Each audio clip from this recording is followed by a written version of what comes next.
It's the story of an ordinary girl who made choices and then went on to do extraordinary things. Everybody that's read it has just had found it a life-changing experience.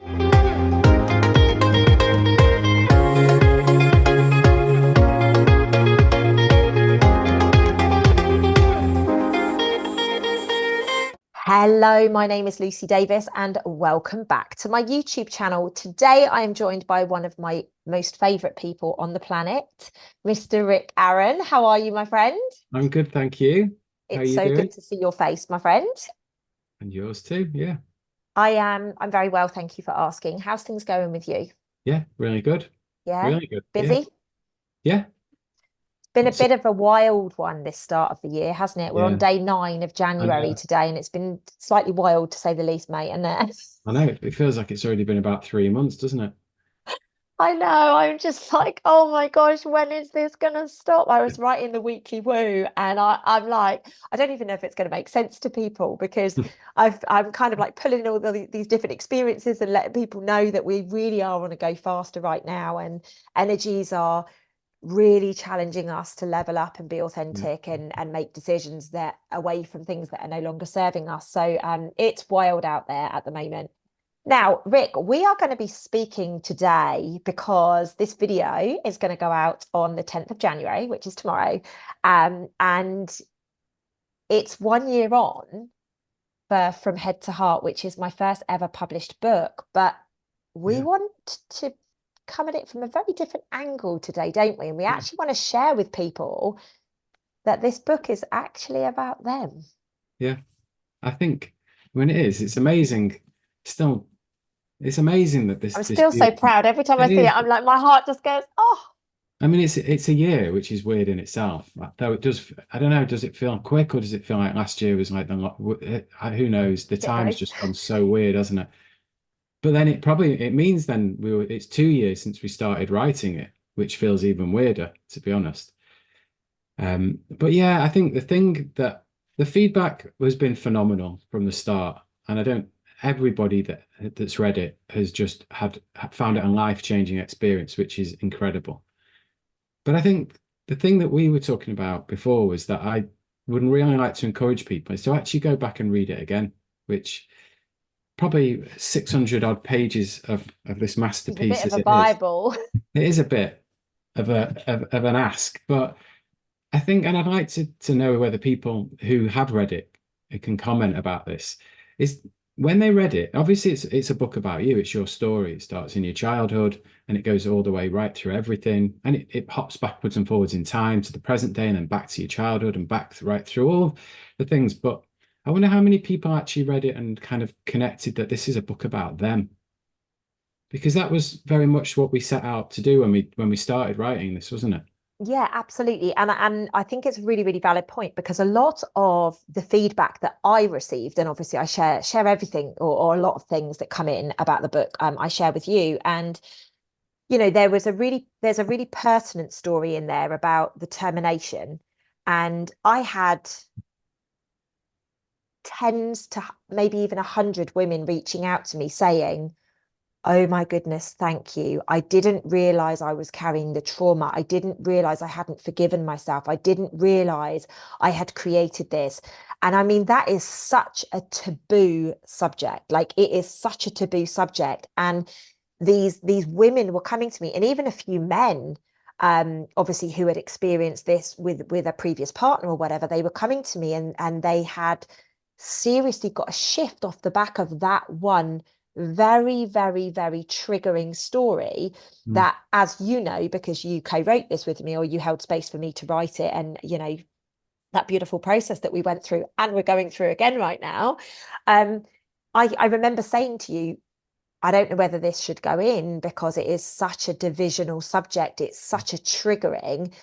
And you said to me, like, I think it's got to be in there, Lucy. I think the way that you are and what you do for a living, you need to have these triggering subjects.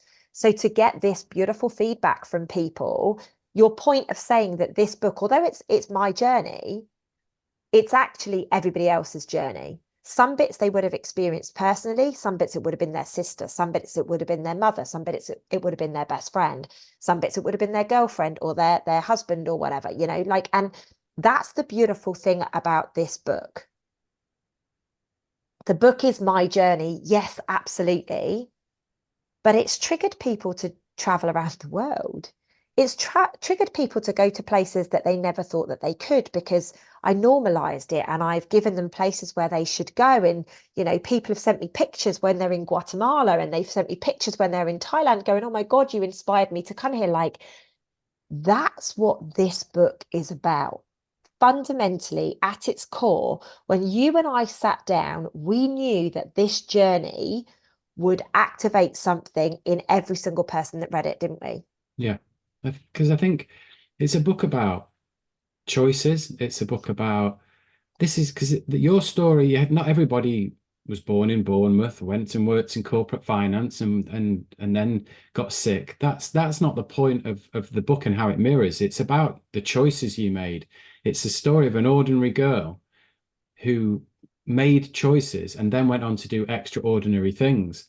And the point of that book is that's you, isn't it? That's the reader. That's the choices. We're all forced with circumstances in our life that aren't necessarily the best. Many of them are our own making, but it's the choices that then you make that then change the course of your life. And I think that's what the book has become more to me this year, seeing the feedback and then being at Soul School and things and how your story, because Soul School 3, the one in Birmingham, pretty much what you did was just tell stories a lot of the time. You walked up and down that room telling your story. You might not remember, I trust you. but you Haven't did. watched it back yet. I will do. No, but so much of what you did was telling your story. And there's 200 people in that room who resonated. It wasn't about your story. Of course, you were telling it, but what it was aimed to do was to reflect and mirror back to them their story, their choices. And that's what I think that's why I encourage people to read it again, because I think this book deepen. I mean, I've read it probably more than anybody, even more than you. I probably read it 5 or 6 times Yeah. through the editing process and everything we did. I'm going to read it. I've Yeah. decided. Yeah. I decided literally this morning that I am going to sit down and read my book. I'm going to take the time. I mean, obviously I've read it because I wrote, first and foremost, I wrote it, but every chapter that we spoke through, I then had to go and rewrite. And then we obviously had to edit it and we had to read it and all the rest of it. So like I've read this inside out and it's my story, like I know it, but I'm going to sit down and read it as well. And I'm going to sit down and really, really get aligned to the transformational moments, because what's really fascinating, and I do want to come back to Soul School in a minute because we do have another Soul School coming up imminently. In fact, I'll talk about that now really quickly. So we've actually got Soul School 3 coming up on March the 16th. And oh shit, sorry. Soul School 4, thank God Rick's here. We've got Soul School 4 coming up. Soul School 3 was in Birmingham, as Rick just said, but Soul School 4 is coming up and it's going to be in Bristol on the 16th and 17th of March. It is going to be one heck of a massive, massive event. I've channeled it already. I know exactly the content that's going to be brought up. It's very in alignment with the energies of 2024. We are going to create huge shifts. Those dates have been picked and that location has been picked for a specific reason. And we will share that with you when we are there on the day. I am super pumped. Like Rick says, like I don't know what I do most of the time when I'm there. All I know is that I create catastrophic shifts within your soul. I get you activated, connected like you've never been connected before. We do some cool meditations. We talk about stuff. There's chance to get interventions, chance to hang out with me and my beautiful team. So if you want to go to the description field of this video, you can book your tickets there. So where I was going with that before I had that little Soul School was what's fascinating at the moment, Rick, is that first book, which really covers my life from zero to about 2018.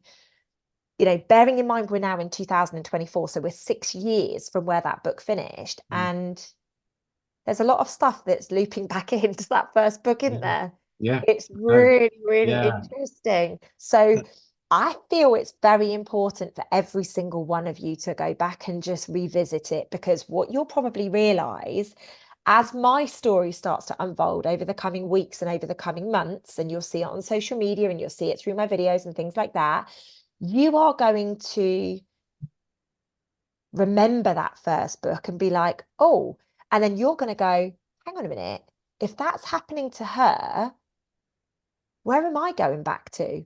What am I reconnecting with? What loops am I going around in? And it is going to be one heck of a wild journey. So I Yeah. think that it's really, really sound advice to go back and read that book. I know some people have given it to their friends and their loved ones or whatever. Once they finished with it, get it back, read it again, give it back to them to read it again, because I truly believe, you know, there's been a number of people that have messaged and said that they've read it 2 or 3 times, and this time they're going through with a highlighter, Yeah. you know, because they want to remember certain things. They're making notes based on how things have impacted their lives.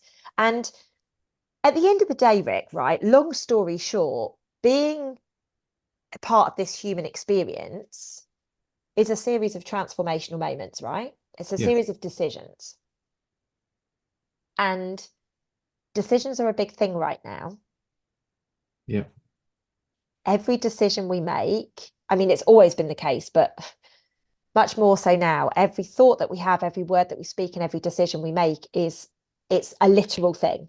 Yeah. We are instantly thrown down that path to experience, do you really mean that or not? Yeah. It's faster and faster than it's ever been. And I think the process that we went through when you were writing the book was you starting to see there was so many moments in your life. There was hundreds, but we had to whittle out the ones that were actually the most transformative, the pivotal moments, let's say.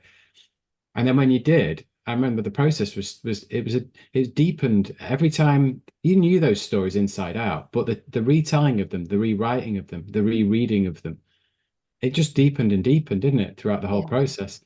And that's why I think this book, it's like an onion. You peel one layer off, and then there's more beneath it. And I think that's why it's so valuable. I love the idea that people are going through it with a highlighter and a I pencil. know, me too. I was That's like, oh my amazing. gosh, that literally means that this book is a book where people are gaining wisdom from. Like for Yeah, me, I was like, shit, that my book's like a yeah. textbook. Like that's really freaking cool. But it is. Yeah, it is You, absolutely. And and the other thing, just what you were just saying a minute ago is I think the words you used were something along the lines of, you know, these stories inside out and backwards because they're your stories. Now, somebody actually called me a storyteller a couple of days ago. And I want all of you guys to know this is the biggest compliment anybody can ever give you. Like, it is the biggest compliment if you can tell stories authentically from your heart, if you can share with such vulnerability and get the gold, get the memo, step forwards and love and continue to just be like, you know what, I'm going to, like, that's the best job in the world. And I know, Rick, this is something that you spoke about at the first Soul School, wasn't it? yeah, yeah.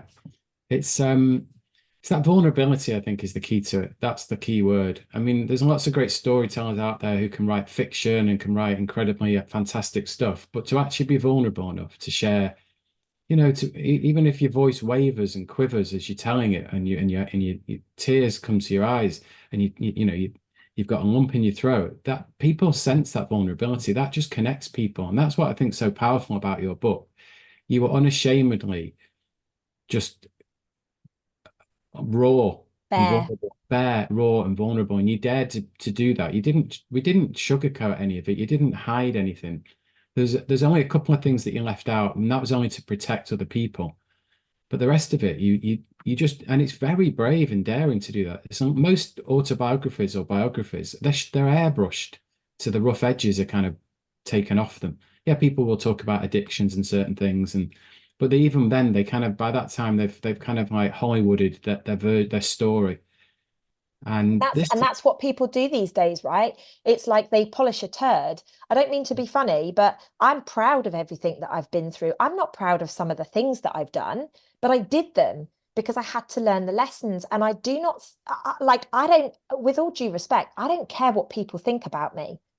People, I'm like Marmite to people. They either love me or they hate me. That's what I've really found. I either trigger the heck out of people because I was put on this planet to trigger the heck out of people, and people get that and go, oh, I need to be around this chick because I'm going to get the healing. Or they go, I can't face my shadow, and they run in the opposite direction. And whichever is in my interest, but that doesn't make me a bad person. That makes me an authentic person. That makes me somebody who just vibrates at a level whereby I am happy to be raw and be bare. And like Rick says, it's unheard of.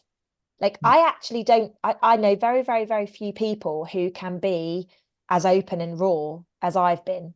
They tell the bits that get them the attention, they tell the bits that get people's hearts going for them, but they don't actually go into the really, really deep details behind. No, and I think the thing is that if you're reading it, yeah, that some of those experiences we said that people haven't necessarily been through exactly like you have, but we've all made bad choices. We've all gone through shit that we didn't want to go through, but we needed to go through. We've all caused people hurt and harm. We've all done all of that. Can we admit it? Do we own that? And that's what this book really teaches you to do. If because a lot of people see you and they see the lifestyle that you lead and the things you do, and they think that seems glamorous or it seems exciting, and it is, of course. There's loads of amazing stuff, but are they? Do they realize the hard work, the dedication, that the reflection, the deep Tears, digging, the that it, fucking, yeah, and I don't like to use the word sacrifice, as you know, but the sacrifices that you have to make, you know, nobody sees I mean, people do from time to time, but nobody sees the tears. Nobody sees me sat on the couch sobbing my eyes out because of something didn't quite go the way that, we'd really hoped it had gone.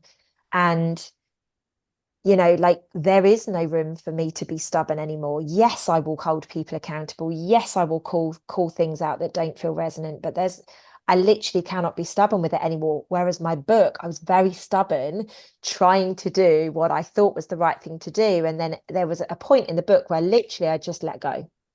right, you were going to die. Yeah, There was a point where that way of thinking and living, that stubbornness, that I'm right, I'm going to do it my way, no one's going to get the better of me, that nearly killed you. And exactly. it's at that point, the sacrifice, the letting go, the surrender, that everything came on. And I remember talking to you saying I'd been on this path since I was 17. Like by the time me and you were talking to one another, I'd been on this path 30 odd years. But your journey was like it happened in your mid 30s, and by the time within 5 years, you were fully formed in the person that you almost are now, just through surrender, through complete and utter surrender. So your growth was so catastrophic and like a rocket because Yeah, of the absolute surrender you had, whereas my journey was much more gradual because I didn't surrender in the same way you did. I didn't let go. I did the work, but on a slower, more gradual process. And I think, again, going back to the point of what people who think they want or do want to aspire to live life the way you do, then this book is a manual. It is a manual. It it's a is a manual. self-help book. It is a manual of how to let go and how to surrender and how to become the highest and greatest and best version of yourself. It's in there. It's the reason it doesn't feel like a manual is because it's told in stories. So it's not told in a to do here, do this 7 ways to be your best. It's told through beautiful stories and painful stories and magical stories and coincidences and serendipities and synchronicities that happened and that's how it's a manual. And Yeah. that's why for people to read it again, it's like when you go and see a movie the first time and it's an action movie. For 2 hours, you sit there and you're bombarded by the drama and the action, and you take it in and you're just hoping to piece the story together because there's 4 different storylines all running at once. And then you come out of the film and you go, wow, that was amazing. But the second time you watch it, you don't have to concentrate as much on everything that's going on. You can watch it. It's almost like you watch it slower the second time around because Yeah. you take the bits you need. And I think that's the beauty of what this book keeps giving. The more you read it, the more little nuances you can pick out of it that you didn't possibly get the first time because you're just reading it. A lot of people read it and they wrote to you, I read it in 3 days, 4 days, 5 days. Like they were super quick at reading it, which is amazing. But it's possible that then the depths and the levels that this book contains don't quite go in that Mm. first time around. Yeah, that's a really good point that you raised there, actually, because I mean, God knows how people read that book in 3 or 4 days because it is a literal Bible, ladies and gents. It's massive, and the wording is quite small in there. I've had lots of feedback. Next time round, could you make the writing bigger? Yes, we will, and it will be less pages. Don't you worry about it. We're keeping it extremely on point this second book, but I think that the first book was definitely it had to be written in that way. It had to be done like that. People are chasing me for an Audible all the time as well, but like I like holding a book, ladies and gents. So at some point you will get my voice on the Audible, but right now we are focusing on the papers because I like them. I think they're great. So the point that you raised, Rick, about this being a self-help book, you know, what was really interesting is as we were writing it and leading up to it, I kept channeling that it was going to be a self-help book, and it confused me a little bit. But we did actually put little Vignettes or whatever you'd call them. vignettes. I like that. Yeah. We'll go with that. Little vignettes, which are just a tiny little insight into an area that I was speaking about. So, you know, maybe I don't even remember what it was. Was it every 50 pages or something? Yeah, every so often it was what you were best known for. I remember having this conversation with you. What you were best known for was talking directly to camera and addressing people one on one. And it became quite clear that that's so much of your personality that it had to be a part of the book somehow. But then how do you do that when you're actually just writing to yourself, you know, right? So it's what in TV they call it breaking the fourth wall, when like a character in a sitcom or a film will turn and talk to the camera and address the viewer directly. It kind of it breaks the whole narrative, like the rules of everything. I think that was what's interesting with the book is those moments where you're not just telling the story of you, you actually stop and address the reader directly. It reflected so much of who you were and those daily what like in Instagrams that you would do. And it was those moments where you could talk directly to people and you could say, like, well, we've just read, you know, kind of we've just read the last 5, 6 chapters and you've seen what went on with me.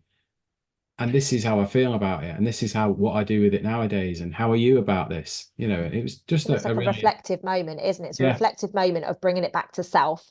So yeah, whereas you've been putting it in Lucy Davis land, all of a sudden it's like, right, how can you put that into your world? You know, yeah, which you are absolutely bang on. It's what I do with all of my videos. I talk about a subject and then I encourage people to bring it back to self and be like, right, how is that impacting me? You know, because like there is no smoke without fire with me. If I channel a subject, if I get given something that I need to speak about, I know damn well it's because consciousness, you know, collective consciousness needs to hear that memo. It needs to hear that message. And obviously that's the job I've got this lifetime. So, Rick, I feel that we should do a little competition or something yeah, off the back of the fact that From Head to Heart is one, and it's From Head to Heart is one on the 10th of January. yeah. So what should we Happy do here? anniversary, happy anniversary, by the Thank way. you. Thank you. I'm so excited. Oh, I'm so proud of that book. I'm so proud. And thank you to you. It wouldn't be possible if it wasn't for you, right? So what should we do? I think I'll sign a copy for somebody and Yeah. post it to them. But how should we decide a winner? What should we get them to do? Should we get them to Oh, send in a little video of them dancing or something? No, I'm joking. I, it'll be really good, and it might make it a little bit more challenging than some.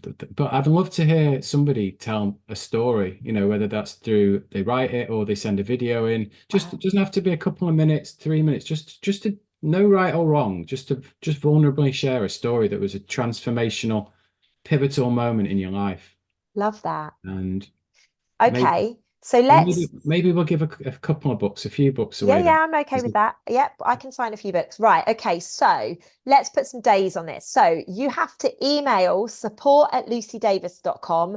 Sorry, Morwenna. Your transformational moment in your life, just one of them, and either email it or pop a cheeky little video and send it over to support@lucydavis.com. What date should we put on this, Rick? So Okay. this video will go out tomorrow on the 10th. Should we give them a week? Yeah, it's the Yeah. 17th. The 17th of January, ladies and gents. You have got one whole week. We'll put it to the close of business on the 17th. And then anything that we've received off the back of that, we will send out a signed copy to those that win. And obviously, we'll pop them in the Weekly Brew newsletter and things like that. Please share this video with anybody who you feel may benefit from getting their grubby little mitts on this book, because you know, there are so many people out there that are looking for a transformational book. They're looking for help and they can't afford a coach or whatever. This book is that crutch, in my opinion. Rick, would you agree? Yeah, absolutely. And I have to say, because I'm the one, we're kind of the one sending it out from my place, is that this is a first edition, this book. We only printed a certain amount of first editions. And when they're gone, they're gone. and it's because we're working on book two. It's whether we'll even reprint book one unless we, So and this is not me being salesy, but like literally, when it's gone, it's gone. And there are still copies left, but they won't be there forever. That's all I'd say, I guess. Yeah. So it's So the link to buy the book is below in the description field. What I'll do is I'll pop it right at the top so it's easy for you guys to find. I'll literally just pop that there. If you want to be in with a chance of winning a free book, please email your transformational stories. I'm just writing it down to put it in there to support@lucydavis.com. And Morwenna will be like, what are all these stories about? And then between Rick and I, we will pick a winner next Thursday on the 18th of January. We will get those. We will obviously get your address and everything to be able to send the books out at that point. I will sign them for you, pop a little note in there for you. And then, yeah, we will obviously, we won't share your transformational stories, nothing like that. But what we will do is we will make the decision, Rick and I, and we will get some books sent out to you guys for you to be able to enjoy. So, Rick, because I've got you, Mhm. how's book two shaping up, in your opinion? Yeah, it's amazing. Book two is so much lighter. That's the thing. I think that's the joyous thing about book two. I remember when we started, not that well, whenever it was a few months ago on book two, we both kind of commented after a couple of sessions, like, oh, this just feels so much lighter than the start of book one. Oh, it was the book one was like walking through sludge, wasn't it? It was heavy. I didn't want to go back and revisit my past. Obviously, it was an amazing experience for me to go back and revisit. And some of the things, I mean, some of the things that I did were so cringe in Mm, that book, but you know what? It is what it is. And so it was an amazing experience. But this book, like, it's wild what's taking place, mm, right? It's so exciting. It's so, like I feel so alive with it. I feel so empowered by it. I feel so connected to it. Like this book fills my heart with so much joy right mm, now. It's a pleasure writing it. mm. I've loved rewriting it. I've loved speaking to you about the stories. I mean, there's some wild stories in there, Rick, Yeah. right? Yeah, I've commented to you a couple of times that like how amazed I am at the level, how your storytelling has just gone to another level. Because Well, like I said, I got the compliment. I am a storyteller. you are a storyteller. You are. I'm flattered by that comment. Genuinely, I'm like, thank you very much. That's probably the biggest compliment because that's my job this lifetime. Tell stories, help people heal. Tell stories, help people heal. So, Yeah. And biggest compliment. yeah, and I think that's the thing again, is that like, and that's why this competition might be quite poignant because we're all storytellers. We just don't realize it. And Yeah. I'm passionate about encouraging people to start to recognize their stories, the good ones, the good, the bad, and the ugly, and to just learn verbally or written wise to actually start to document and share their stories. And just communicate because it's Yeah. it's a really, really good experience to get it out of you Mm, um by writing it or by speaking it, you know. And this is the thing. A lot of people are so ashamed of what they've done or embarrassed of what they've done or hurt by what they've done. Like, what's the best way to get it out of yourselves? Talk about it, write it down. mm, All the things that I encourage you guys to do. So, like, I mean, this book number two, that I am like, I love it. I love it so much. It was such a beautiful period of my life. The journeys, the adventures, the synchronicities, the signs, like it's nuts, Rick, isn't it? yeah. The way that it is, you're like, Yeah. how much can one person go through in their short period of time, you know? So exciting. I'm Well, loving it. yeah. No, it's great. It's a beautiful process. Yeah, it really, really So, is. So we don't know when book two is going to be out because I know there's a lot of you chomping at the bit. So for now, let's go back and revisit it. We are going to start the book club at some point too. I'm sorry, it's not going to be in February because I'm going to be traveling. Um, it will be soon. That's all I'm going to say. I'm sorry it's taken so long. You know, I really wanted to start it at the end of 2023, but they've got other plans for me right now. So I'm hoping really by maybe March or April time, we'll be able to kick off that process as well. Because I do think the book club is an exciting time. You have to have read the book yeah. or at least have bought the book to join the book club. So please, please, please do not think that you can come on the calls for the book club if you don't have your own copy. So again, if that's another good kick up the butt to go and buy a copy, please, please do. And we're going to be doing, Rick will be there with me and we'll be doing these calls once a month, I think, Rick, that's right, isn't it? Yeah. Yeah. Yeah. It's going to be good. It's gonna be really You're good. going to be able to sit down and ask the author any question about any part of Yeah. her journey, and you're going to watch me cringe. Oh God. I think that's going to be so interesting. I don't know any other authors that are doing that kind of thing. Just, where you can have a direct line to the author and actually ask them the questions that while you're reading the book you want to ask, but you can't because it's a book. I think it'd be a really exciting get together of people.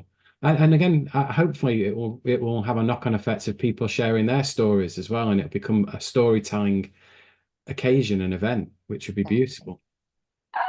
I'm excited. And in all honesty, ladies and gents, there is nobody on this planet I would rather be doing this with than this man. He has become such a good friend of mine, literally part of my family. And I'm definitely immersed in his family. Yeah. Like he has no choice. I'm there. So everyone, Rick, if you are ever interested in writing a book or anything like that, reach out to Rick. He can support you. He's got programs and things that he can help you with. He is an absolute legend to work with, and I fully support everything that he is doing and creating. He's written some amazing books, and at some point we will be talking about those too. It's just not the right time right now. Once that is the right time, Rick will be back again. But Rick, thanks so much for everything that you Thank do. I you. really appreciate you, and thanks for agreeing to jump on to celebrate our anniversary, buddy. Yay. Happy anniversary. Happy anniversary from head Woo. to heart. Whoop whoop whoop whoop. Ladies and gents, do remember you can go over to the description field and check out everything that we've spoken about. You can buy the book, you can buy your Soul School tickets, and I'll be back super soon with another video. I'll catch you then. Lots of love. Thanks, Rick. Bye.